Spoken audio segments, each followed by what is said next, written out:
بسم الله الرحمن الرحيم. الحمد لله رب العالمين، وصلى الله على سيدنا محمد وعلى آله وصحبه أجمعين.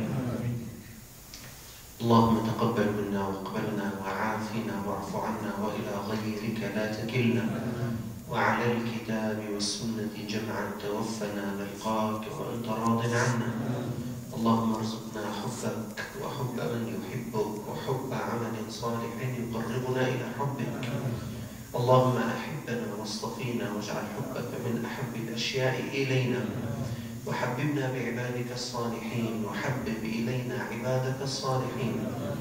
اللهم واجمعنا في الدنيا مع المحبين والمحبوبين، اللهم واحشرنا في الآخرة مع المحبين والمحبوبين. اللهم وادخلنا الجنة مع المحبين والمحبوبين. اللهم اجعل حبك من أحب الأشياء إلينا. اللهم اجعل حبك أحب إلينا من الماء البارد إلى الظمأ الشديد. اللهم إنا نسألك الهدى والتقى والعفاف والغنى ودوام النعم وحسن الختام.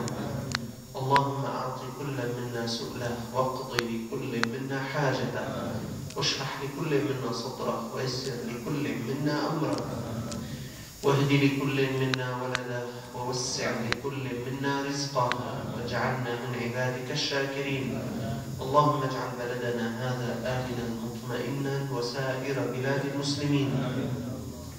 اللهم لا تسلط علينا بذنوبنا من لا يخافك ولا يرحمنا، مولانا رب العالمين.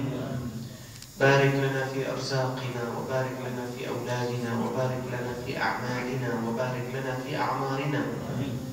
اللهم وبارك لنا فيما رزقتنا، وقنا عذاب النار. لا تدع لأحد منا ذنبا إلا غفرته.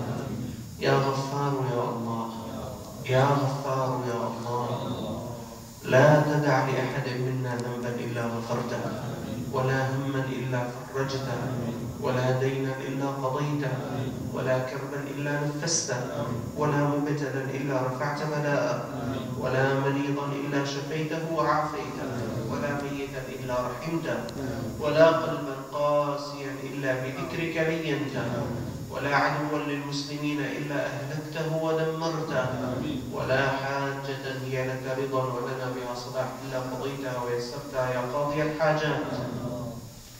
اللهم اغفر لمن صلى في هذا المسجد، اللهم اغفر لجوار المسجد، اللهم اغفر لمن أمى وخطب وخدم وأذن في المسجد، اللهم اغفر لمن نظر للمسجد بمعروف، اللهم اغفر لأهل هذا الحي، واغفر للمسلمين أجمعين.